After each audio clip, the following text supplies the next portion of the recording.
क्या आप जानते हैं कि करोड़ों रुपए के शेयर्स और डिविडेंड आज भी आईपीएफ में पड़े हैं, सिर्फ इसलिए कि परिवार के लोगों को पता नहीं था कि मृत शेयर धारक के बाद उन्हें कैसे क्लेम करें। नमस्कार दोस्तों, आज मैं आपको बताऊंगा कि नॉमिनी या लीगल हेयर यानी कि उत्तराधिकारी कैसे आईपीएफ के शेयर्स और डिविडेंड वापस पा सकते हैं, वो भी नए नियमों के तहत।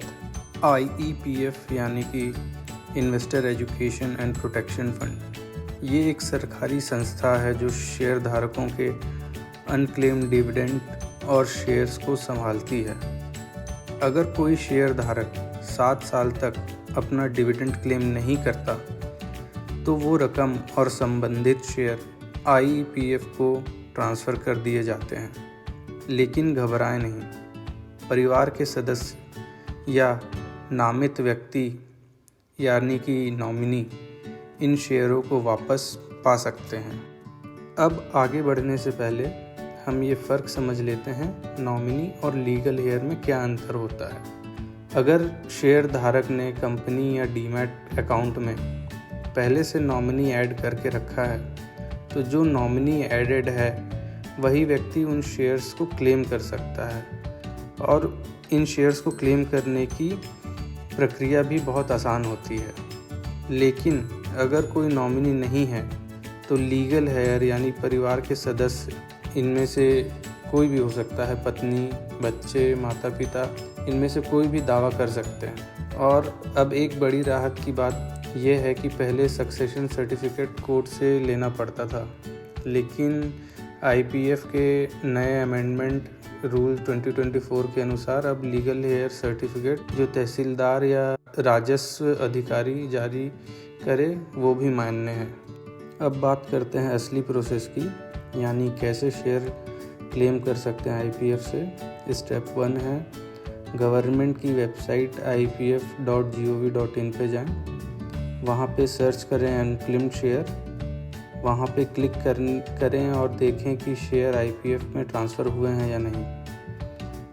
दूसरा स्टेप है, एमसीए के पोर्टल से फॉर्म IEPF 5 डाउनलोड करें और उसमें सारी जानकारी भरें, कंपनी का नाम, फोलियो नंबर, शेयर की संख्या और जो भी अदर डिटेल्स मांगता है वो सारी चीज़ें फिल कर दें। फिर स्टेप 3 पे आते हैं। स्टेप 3 में आपको कुछ डॉक्यूमेंट्स की रिक्वायरमेंट रहेगी, जैसे शेयर धारक का मृत्यु प्रमाण पत्र, आपका पैन और आधार कार्ड की जानकारी, नॉमिनी या लीगल हेयर का सर्टिफिकेट, इंडिमनिटी बॉन्ड, उत्तराधिकारियों का NOC यानी कि नो ऑब्जेक्शन सर्टिफिकेट, कंपनी या RTA से एंटाइटलमेंट लेटर। और स्टेप 4 में फॉर्म ऑनलाइन सबमिट करें, फिर उसका प्रिंट निकालकर कंपनी के नोडल ऑफिसर को सभी डॉक्यूमेंट्स के साथ भेजें। और सबसे आखिरी स्टेप नंबर 5 है, कंपनी वेरिफिकेशन के बाद रिपोर्ट आईपीएफ को भेजेगी। आईपीएफ अथॉरिटी जांच के बाद शेयर या डिविडेंड सीधे आपके डीमैट या बैंक अकाउंट में ट्रांसफ़र कर देती है। अब जब हमने सभी डॉक्यूमेंट्स नोडल ऑफिसर को भेज दी है तो सवाल आता है कि इसमें कितना समय लगता है। आमतौर पर 3 से 6 महीने का समय लगता है। और अब बात करते हैं कुछ ज़रूरी चीज़ों की जो हमें ध्यान रखनी है, जैसे कि सभी डॉक्यूमेंट्स में नाम एक जैसे हों, 2024 वाले नए आईपीएफ फॉर्म का ही इस्तेमाल करें, और जो भी लीगल हेयर हैं उन सभी के NOC चाहिए हम लोगों को, यानी कि नो ऑब्जेक्शन सर्टिफिकेट। डॉक्यूमेंट्स की स्कैन कॉपी अपने पास रखें।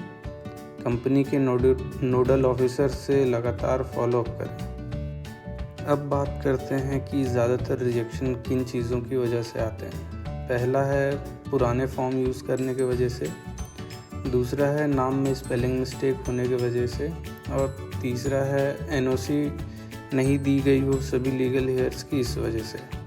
और याद रखें, अगर आपके शेयर फिज़िकल सर्टिफिकेट में है तो पहले उन्हें डीमैट करना ज़रूरी है, तभी आईपीएफ में दावा कर पाएंगे आप।